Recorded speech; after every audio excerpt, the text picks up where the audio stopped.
درود پاک پڑھے اللہم صلی علی سیدنا و مولانا محمد معدن الجود والکرم وآلہ و اصحابہ اجمعین و بارک وسلم۔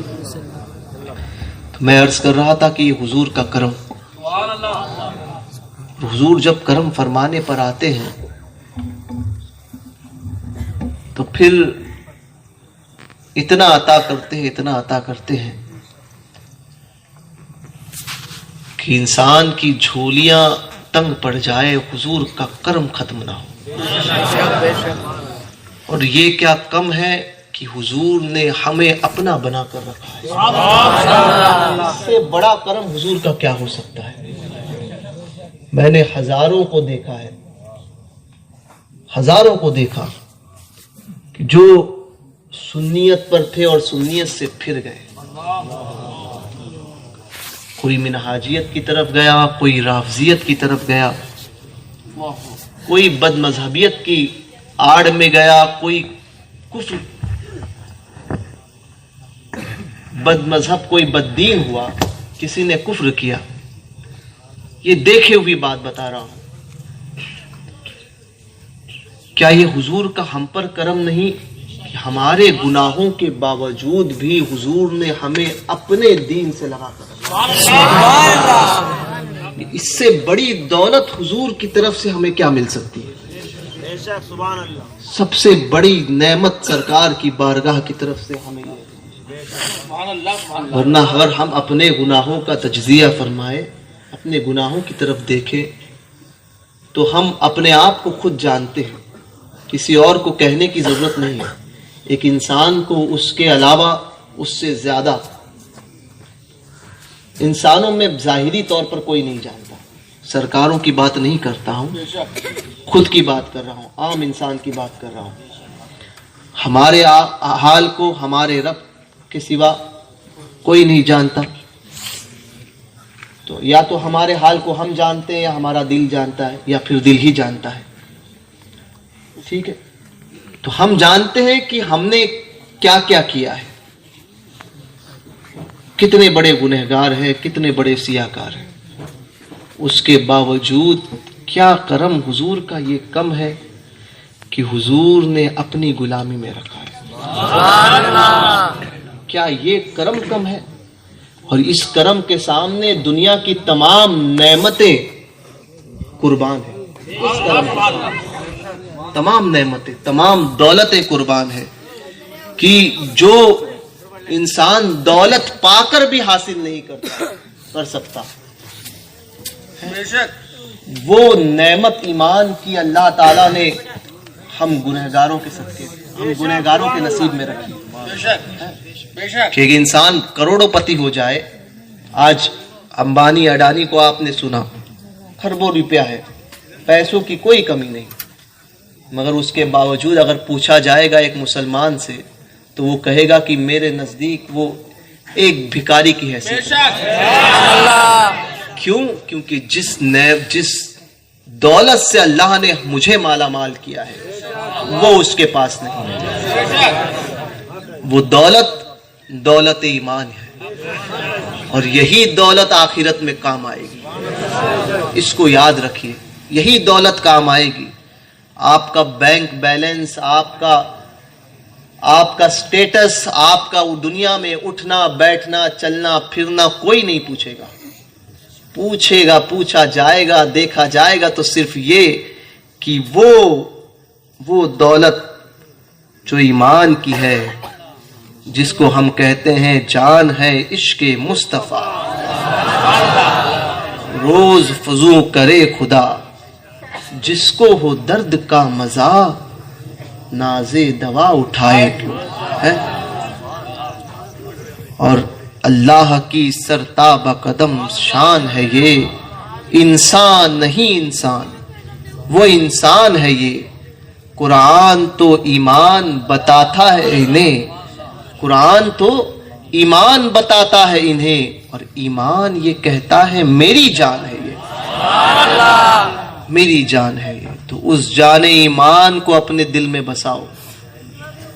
حضور کا کرم، میں کہتا ہوں کہ آپ ایک مرتبہ زندگی میں، ساری دنیا کو چھوڑ دیجیے، آپ سمجھے، یہ کوئی کام کسی کے نہیں آتا. آج تو مرید بھی ایسا ہے اللہ ماشاءاللہ، سب کی بات نہیں کرتا ہوں، مگر پیر سے فائدہ ہو تب تک مرید بنتا ہے. سمجھے؟ جس دن کس پیر صاحب نے فون نہیں اٹھایا تو پیر صاحب سے آج مرید ناراض ہوتا ہے. سمجھے؟ ہاں تو یہی حال ہو رہا ہے نا حضرت. سمجھے؟ اس سے بات نہیں کی تو مرید ناراض ہو جاتا ہے. یعنی اب مرید پیر بن گیا ہے اور پیر کی حیثیت مرید کی ہو گئی. یہ حال ہو گیا ہے مریدوں کا. تو ایسے مرید نہیں ہوتے، ایسے مریض ہوتے ہیں. مرید تو وہ ہوتا ہے جس نے ہاتھ دیا بک گیا. اب پیر اس کو دھتکار بھی دے تب بھی دامن کو نہ چھوڑے، اس کو کہتے ہیں مرید. اس کو بھگا بھی دے تب بھی دامن نہ چھوڑے. تو آج جو ہے یہ حال ہو گیا ہے. تو کوئی کسی کا نہیں رہا، مگر ایک ذات میں ہمیشہ کہتا ہوں کہ وہ تمہارا ساتھ کبھی نہیں چھوڑیں گے. وہ حضور ہے، اور حضور کے توسل سے، حضور کے صدقے میں سرکاروں کی ذات ہے جو تمہیں کسی حال میں نہیں چھوڑیں گے. کسی حال میں پریشانی آئے، آپ کسی کے پاس جاؤ تو آپ کو دھتکار دیا جائے گا، بھگا دیا جائے گا. پریشانی آئے، ضروری نہیں ہے کہ وہ آپ کی پریشانی دور کرے، مگر ہماری سرکاروں کی بارگاہ جائیے آپ موسیٰ قادری میں، سچے دل سے جائیے. مگر ہوتا یہ ہے کہ یہ دل سب سے پہلے صاف ہونا چاہیے، اس کو دھیان رکھیے. ہمارا معاملہ ایسا ہوتا ہے کہ ہم تذبذب کے ہمیشہ شکار ہوتے ہیں. یار جا تو رہا ہوں، فیض ملے گا یا نہیں، اور اتنے ٹائم سے آ رہا ہوں، میرا کام نہیں ہوا ہے.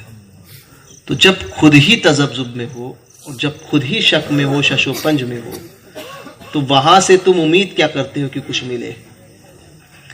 دل کو صاف رکھو. دل کا آئینہ اولیاء کاملین کی بارگاہ میں نا، یاد رکھیں آپ کے ظاہر کو نہیں دیکھا جاتا. آپ نے کون سا لباس پہنا، آپ نے کیا پہنا، ہم صرف اور صرف ظاہر کو سنوارنے میں لگ گئے. سمجھے؟ میں نے سمجھا کہ میں اگر عمامہ پہنوں گا تو 10 لوگ مجھے دیکھیں گے اور میری طرف متوجہ ہوں گے. بابو ویڈیو مت کرو. 10 لوگ دیکھیں گے اور متوجہ ہوں گے. سمجھے؟ اور آئیں گے، میری دست بوسی کریں گے، اور یہ ہوگا وہ ہوگا، یہ ساری چیزیں، اور پھر میری شان بڑھے گی. تو یہ ساری چیزیں ہم سوچتے ہیں کہ نہیں آج تو ایسے ہی جانا ہے، تو لوگوں کا ہجوم ہوگا تو لوگ یہ کریں گے. کیونکہ دنیا جو ہے وہ غالب آ گئی ہے. ہم سوچتے ہی ہیں کہ نہیں ایسا چلیں گے، ایسا بیٹھیں گے، ایسا اٹھیں گے، اتنے لوگ ساتھ میں ہوں گے، اتنا مجمع ساتھ میں ہوگا تو ہماری اہمیت ہوگی. نہ، یہ کچھ نہیں ہے. یہ سب دکھاوا ہے اور یہ سب مٹنے والا ہے. سب مٹنے والا ہے. غوث پاک کو ہم نے دیکھا نہیں ہے، ہمارے باپ نے نہیں دیکھا، ہمارے دادا نے نہیں دیکھا، پردادا نے نہیں، لکڑ دادا نے نہیں. ٹھیک ہے؟ غریب نواز کو ہمارے والد نے نہیں، دادا نے نہیں، پردادا نے نہیں، لکڑ دادا نے نہیں. سمجھے؟ مخدوم سمنا کو ہم نے نہیں، ہمارے باپ داداؤں نے نہیں. ظاہری اعتبار کی بات کر رہا ہوں. سرکار موسیٰ قادری کو نہ، اعلیٰ حضرت کو ہمارے والد نے نہیں دیکھا ہوگا. ٹھیک ہے؟ داداؤں میں کوئی ہو تو کسی نے دیکھا ہو. ہزاروں سال ان بزرگوں کو وصال فرما کے ہو گئے. ظاہری اعتبار سے نہ ان کا کسی مجمع میں آنا ہے نا، ظاہری اعتبار سے، اور نہ پوسٹر ہوتا ہے کہ آج غوث پاک تشریف لائیں گے، غریب نواز تشریف لائیں گے تو زیارت کے لیے آئیے. کوئی نہیں. مگر کیا وجہ ہے کہ لوگوں کے دل ان کا نام سن کر مچل جاتے ہیں؟ وجہ کیا ہے؟ وجہ یہ ہے کہ انہوں نے اپنے ظاہر کی طرف نہیں اپنے باطن کی طرف توجہ فرمائی تھی.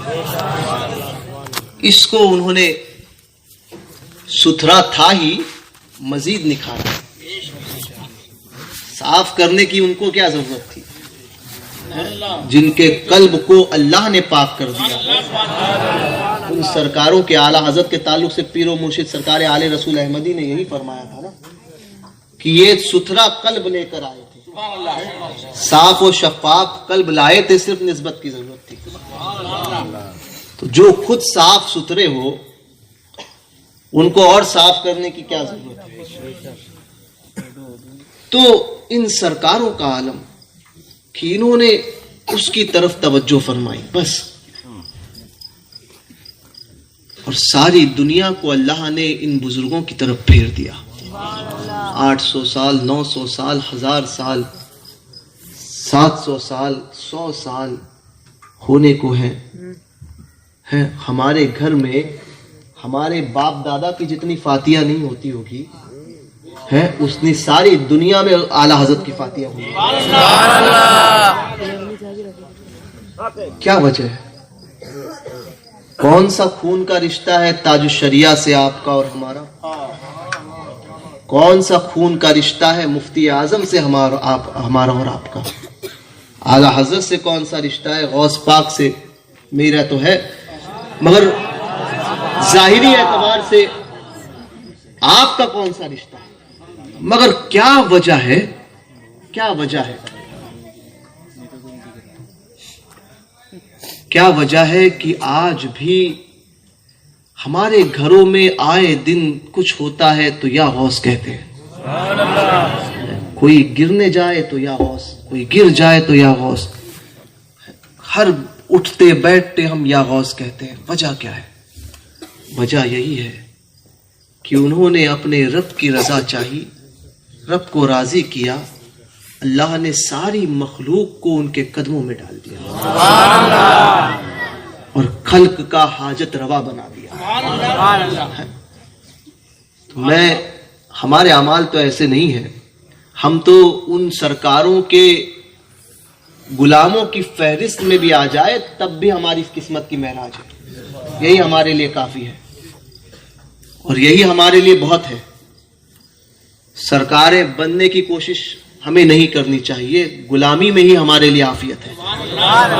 سرکار بننے کی کوشش مت کرو, غلام بن کر رہو. ان کی غلامی دوسروں کی بادشاہیت پر بھاری ہے. یاد رکھیں, ان سرکاروں کے سچے غلام بن جاؤ. تو ویسے بن جاؤ کہ کبھی دنیا کے لیے ساری زندگی جیے ہیں ہم اور آپ, حضور کے لیے جی کر دیکھو. اپنی زندگی کا ایک حدیث پاک ابھی میں نے بیچ میں پڑھی کہ انسان اپنی زندگی کے 40 سال پورے کر لے تو وہ اس بات سے اندازہ لگائے کہ وہ جہنمی ہے جنتی.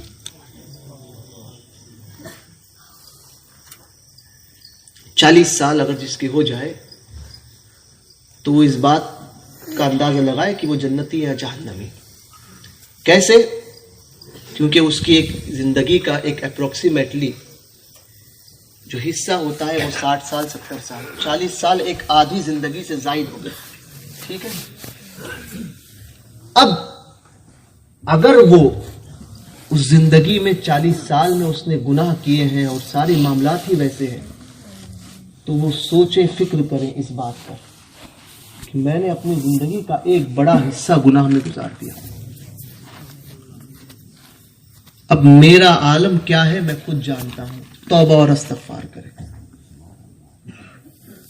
40 سال زندگی کے ایسے ہیں. بہر کیف آپ توجہ کریں, گناہ ہو چکے ہیں, اللہ معاف کرنے والا. سچے دل سے توبہ کریں اپنے رب کی بارگاہ میں. زندگی بہت مختصر ہے بابو. ہم اور آپ اسی میں رہ گئے کہ کون بڑا ہے کون چھوٹا ہے. سمجھے, ہم اور آپ اسی میں رہ گئے کہ فلاں نے ایسا کیا تو اب اس کے ساتھ میں ایسا کرو, فلاں نے ویسا کیا تو اس کے ساتھ میں ویسا کرو. محبتیں بانٹنا ہم نے چھوڑ دیا. جن سے محبتیں بانٹنا چاہیے تھا ان سے نفرتیں ہم نے بانٹی, اور جن سے نفرت ہی نفرت کرنا چاہیے تھا ان سے محبتیں کی. سنی کا آپس میں اتحاد ہونا چاہیے, تو ہم سنی آپس میں ایک دوسرے سے بھیڑے ہوئے ہیں. کہیں سلسلے کے نام پر, کہیں پیروں کے نام پر, کہیں امام کے نام پر, ہر معاملات میں. اور جن سے زندگی بھر کوئی اتحاد ہو ہی نہیں سکتا ان سے رشتہ داریاں کر رہے ہیں. وہابی, دیوبندی, رافضی, بد مذہب صلح کلیوں کے ساتھ میں خوب اٹھنا بیٹھنا ہے اور ان کو اچھا کہہ رہے ہیں. ہمارا عالم یہ ہے کہ ہم عیب نکالتے ہیں تو صرف اپنوں میں. ان چیزوں سے پرہیز کریں. ہمیں پتہ بھی نہیں چلے گا کہ ہمارے اعمال, اور اس کو اب تو سوشل میڈیا کا دور ہے, کسی کی عزت اچھالنے کے لیے واٹس ایپ بہت بہترین ذریعہ بنا دیا ہے لوگوں نے. واٹس ایپ پر عام کرو, اس کی عزتیں اچھالو اور پھر خوب تماشا لو. اور اس میں بعض لوگ تو ایسے ہو گئے جو اس کو عین دین سمجھتے ہیں اور کار خیر اور ثواب کا کام سمجھتے ہیں. نہیں, اس میں اگر حصہ لیں گے تو یہ بہت بڑا کام ہو جائے گا. اب میرے متعلق میں نے اس سے پہلے بھی کہا تھا, نہ جانے کتنی باتیں, بیجا باتیں. مجھے ان باتوں سے قطعی طور پر محبت نہیں ہے, نہ میں خوش ہوتا ہوں. میں صرف یہ سوچتا ہوں اور یہی میں چاہتا ہوں کہ میں اول تو اپنے آپ کو کسی قابل سمجھتا بھی نہیں ہوں, نہ سمجھتا ہوں, اور نہ میری سوچ ہے کہ میں بڑا بنوں. صرف یہ ہے کہ میں بڑا اس لیے ہوں کیونکہ بڑوں کی بات کرتا ہوں, آقاؤں کا ذکر کرتا ہوں. اپنی ذات کی بات, اپنے معاملات کے تعلق سے میں بڑے پن کا دعویٰ نہیں کرتا, کیونکہ بڑوں کی بات کرنے والوں کا منہ بھی بڑا ہوتا ہے. بہرکیف کہ نہ جانے کیا کیا باتیں, کہ کون جیلانی میاں اور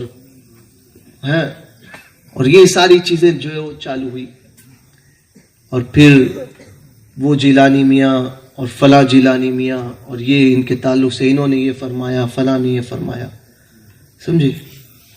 اور ایک پوسٹ آئی تھی جس میں دیکھا تھا کہ جس میں یہ کہ اکابر علماء کے ساتھ میں جو ہے وہ حضور تاج الشریعہ کی تعلق سے کہ یا اشرف الفقراء کے تعلق سے کہ ان کو دیکھ کر کھڑے ہو جائے. یہ ساری چیزیں چھوڑ دو. مجھے ان باتوں میں سے کوئی کہے گا کہ یہ میری تعریف کر رہا ہے تو ایسے مرید سے بھی میں بیزار ہوں, ایسے چاہنے والے سے بھی بیزار ہوں. بزرگوں کے ساتھ میں تقابل کا ہم سوچ بھی نہیں سکتے. یاد رکھنا, اگر حضور اشرف الفقہاء نے کھڑے ہو گئے کسی جلسے میں تو یہ ان کی محبتیں تھیں. اس کا مطلب ہم یہ نہیں کہیں گے کہ میں اپنے